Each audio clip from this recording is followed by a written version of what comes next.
দূরে তবু কাছে যে যেখানে আছে সবাইকে আন্তরিক প্রীতি ও শুভেচ্ছা টেকনিক ইজি এডুকেশনের পক্ষ থেকে স্বাগত জানাচ্ছি নতুন একটি গণিতের ক্লাসে। আজকের ক্লাসে আমরা আলোচনা করব নবম দশম শ্রেণীর গণিত বইয়ের অর্থাৎ পাঠ্য বইয়ের 8.5 অনুশীলনী 8.5-এর 10 নম্বর প্রশ্ন। এই প্রশ্নে বলা হয়েছে যে কোনো বৃত্তে এমন একটি স্পর্শক আঁকো, কোনো বৃত্তে এমন একটি স্পর্শক আঁকো যেন তার নির্দিষ্ট সরলরেখার উপর লম্ব হয়।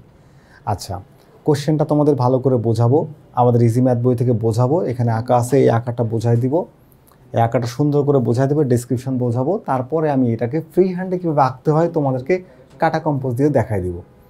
আর দেখতে পাচ্ছ তোমরা এখানে একটা কিউআর কোড। এই কিউআর কোডের মানে হচ্ছে এই যে আমার যে ক্লাসটা তোমরা যদি সহজে পেতে চাও, যখন যেটা প্রয়োজন সেটাই যদি পেতে চাও, তাহলে এই কিউআর কোডটা স্ক্যান করতে হবে। এটা একটা ডামি কিউআর কোড, এটা অরিজিনাল কিউআর কোড না। অরিজিনালটা পেতে হলে তোমাকে আমাদের ইজি ম্যাথ বইটি সংগ্রহ করতে হবে।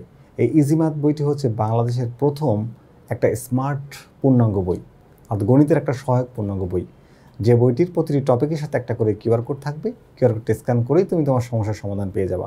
অর্থাৎ যত সমস্যা তত সমাধান। কিউআর কোড স্ক্যান করো, ক্লাস করে নাও।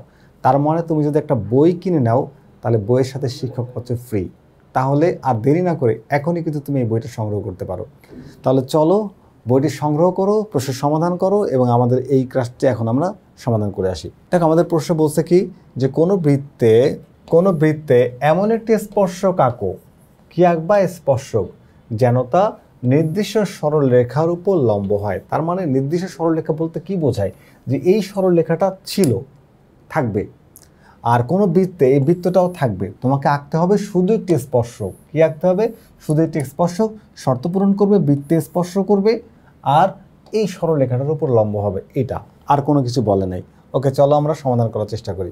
আগে এখান থেকে বুঝাই দেই ইজিভাবে, তারপরে খাতায় আমরা এঁকে দেখাবো আর কি কম্পাসের সাহায্যে কীভাবে এটাকে আঁকতে হয়। দেখো, মনে করি ও কেন্দ্র বিশিষ্ট পিকিউআর একটি বৃত্ত। এই যে ও কেন্দ্র বিশিষ্ট এই বৃত্তের নাম দিলাম পিকিউআর বৃত্ত। তো এই বৃত্তে আমি একটা স্পর্শক আঁকবো যেন তার নির্দিষ্ট সরলরেখার উপর লম্ব হয়। তাহলে এইটা মনে করো নির্দিষ্ট একটা সরলরেখা।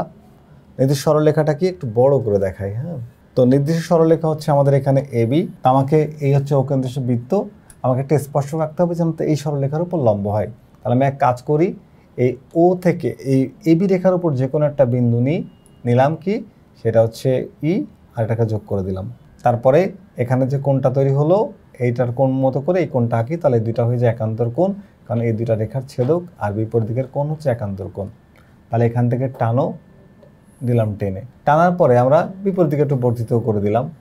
এবার দেখো এই যে রেখাটা, এই রেখার উপর কি করতে হবে? একটা লম্ব আঁকতে হবে। এটা স্পর্শক পেলাম আমরা, একটা স্পর্শ বিন্দু। এই স্পর্শ বিন্দুতে আমরা কি করব? একটা লম্ব টেনে দেব। কি করবো বলো তো? একটা লম্ব টেনে দেবো। এই যে একটা লম্ব টানলাম, লম্ব। এই লম্বটাই কিন্তু কি বলতো, এই দেখো এখানে লম্ব হলো, এই রেখার উপর লম্ব, এবং কি হলো বলতো, যেটা হচ্ছে এই সরলরেখার উপর লম্ব এবং এই বিন্দুতে বৃত্তকে স্পর্শ করে। তার মানে সিডি হচ্ছে একটা স্পর্শক। আমি তোমাদেরকে এর চেয়ে সুন্দর করে আরো ভালোভাবে এখন একে দেখাবো। এর ডিটেলস একটু পড়ে নিই, তারপরে একে দেখাচ্ছি। তো এবি এর উপর যে কোনো একটি বিন্দু ই নিলাম, ই বিন্দু নিই ও ই যোগ করি, ও বিন্দু দিয়ে এ বি এর সমান্তরাল করে পি ও আর টানি, তাহলে পি ও আর বৃত্তের পরিধিকে আর বিন্দু ছেদ করে। এখন আর বিন্দুতে আর ডি লম্ব আঁকি, তাহলে আর ডিকে বর্ধিত করি যা এ বিকে সি বিন্দুতে ছেদ করে, তাহলে সিডি উদ্দিষ্ট স্পর্শক। ওকে, এখন আমরা এটাকে একটু অন্যভাবে তোমাদেরকে এঁকে দেখাচ্ছি।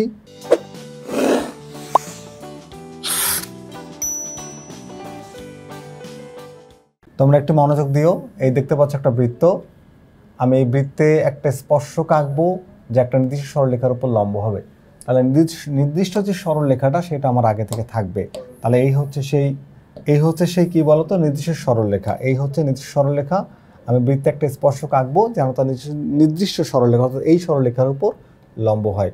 তো আমি আগে যেভাবে এঁকেছিলাম এইবারটাও কিন্তু সেভাবেই এঁকে দেখাবো তোমাদেরকে। ওকে, তো আমি তোমাদেরকে একই রকমভাবে এঁকে দেখাতে চাই যাতে তোমাদের মিস্টেকটা কম হয়। তাহলে আমি এক কাজ করি, এই যে বৃত্তের কেন্দ্র, এই কেন্দ্র থেকে এখানে একটা লম্ব টেনে দিই। এই একটা লম্ব টানার জন্য বৃত্তচাপ নিলাম। এবার এই বৃত্তচাপের অর্ধেকের বেশি পরিমাণ ব্যাসার্ধ নাও, নিয়ে এদিকে একটা বৃত্তচাপ আঁকো, এখান থেকে আরেকটা বৃত্তচাপ আঁকো। দুইটা বৃত্তচাপ আঁকলাম, আমি তোমাদের একটু জুম আউট করে দেখাই। বৃত্তচাপ আঁকলাম, তাহলে এখানে আমাদের কি পেলাম বলো তো? এই যে লম্ব পেলাম, এই লম্বটা এঁকে ফেলছি। আচ্ছা, এখন আমরা এক কাজ করি, এখানে আমরা আরেকটা লম্ব আঁকবো, এইখানে এই বৃত্তের অভ্যন্তরে এই যে একটা লম্ব আঁকার জন্য মাপ নিয়ে নিলাম। ওকে, মাপটা সেম থাকবে, একবার কাটো, দুইবার কাটো। এবার এটাকে কেন্দ্র করে আরও দুইটা বৃত্তচাপ এভাবে আঁকো, এখানে কেন্দ্র করে আর একটা বৃত্তচাপ আঁকলাম। এবার এই বিন্দুটাকে আর এই বিন্দুটাকে যোগ করে দাও, তাহলে আর একটা লম্ব পেয়ে গেলাম আমরা। ওকে, দেখো এবার এই যে বিন্দুটা পেলাম, এবার এইখান থেকে দেখো আমরা করেছি কি বলতো, এখানে লম্ব টানতে পারো বা অথবা তুমি এই কোণের মাপটা নিয়েও বসাতে পারো। যেহেতু এই কোণটা 90 ডিগ্রি, তুমি চাইলে এই কোণের মাপটা নিয়েও বসাতে পারো। তো আমরা যেহেতু এই কোণের মাপ নিয়ে বসানোই বেশি ইজি, অথবা লম্ব টেনে দাও, সেটাতেও কোনো সমস্যা নাই। এই কোণের মাপ নাও, এখানে বসায় দাও, এটা 90 ডিগ্রি, এটাও 90 ডিগ্রি। এখন আমরা এক কাজ করি, আমরা কি করবো বলো তো, একটা স্পর্শক আঁকবো, যেটা হচ্ছে এই মনে করো আমাদের যে সরলরেখা সেটা হচ্ছে এবি, আর মনে করি অকেন্দ্রবিশিষ্ট বৃত্ত, আমরা এবির উপর একটা লম্ব আঁকবো, সেটা হচ্ছে এই অকেন্দ্রবিশিষ্ট বৃত্তকে ছেদ করবে।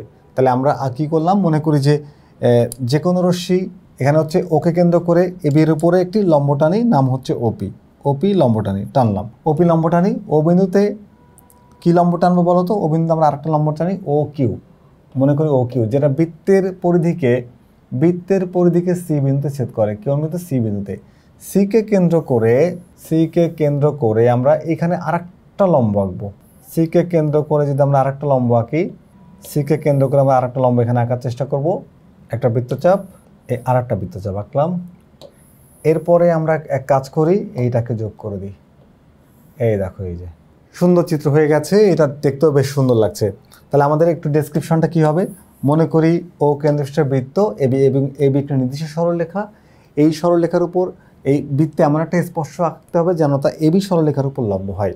তার মানে এবি সরলরেখার উপর লম্ব হবে আমি যে স্পর্শকটাকে আঁকবো। এখন স্পর্শকের জন্য বৃত্তে একটা বিন্দু নির্ধারিত করা দরকার, সেই জন্য আমি কি করেছি, ও থেকে এবি এর উপর ওপি লম্ব টানি। ওকে কেন্দ্র করে কোন ও কিউ লম্ব টানি। আচ্ছা, ওকে এই ওপি এর উপর ও কিউ লম্ব টানি, অথবা তুমি বলতে পারো যে কোন এ পি ও এর সমান করে কোন পি ও কিউ আঁকি, যা বৃত্তের পরিধিকে সি বিন্দুতে ছেদ করে।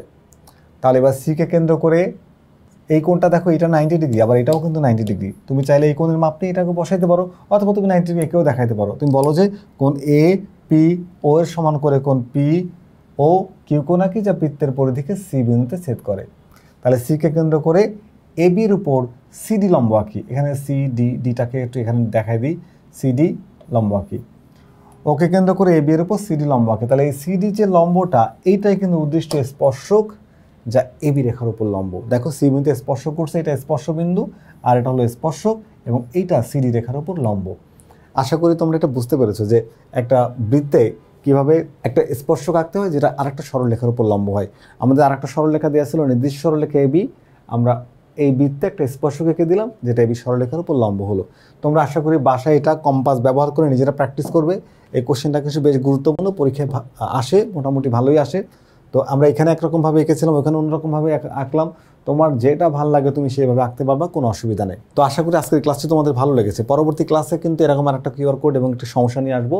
কিউআর কোডটা সমাধান হয়ে যাবে, কিউআর কোড থেকে তোমাদের প্রশ্নের সমাধান হবে। কিভাবে? তুমি কিউআর কোড স্ক্যান করবো আর ক্লাসটির সাথে সাথে পেয়ে যাবা। তাহলে কি করতে হবে, তোমাকে এই গণিতের বইটি সংগ্রহ করতে হবে, অর্থাৎ ইজি ম্যাথ বইটি সংগ্রহ করতে হবে। সংগ্রহ করে তোমার সমস্যার সমাধান করতে হবে। তাহলে আজকের ক্লাসটি আমরা এখানে শেষ করে দিলাম। পরবর্তীতে দেখাবে আবারও কোনো গাণিতিক সমস্যা নিয়ে। ততক্ষণ পর্যন্ত সবাই ভালো থেকো। আল্লাহ হাফেজ।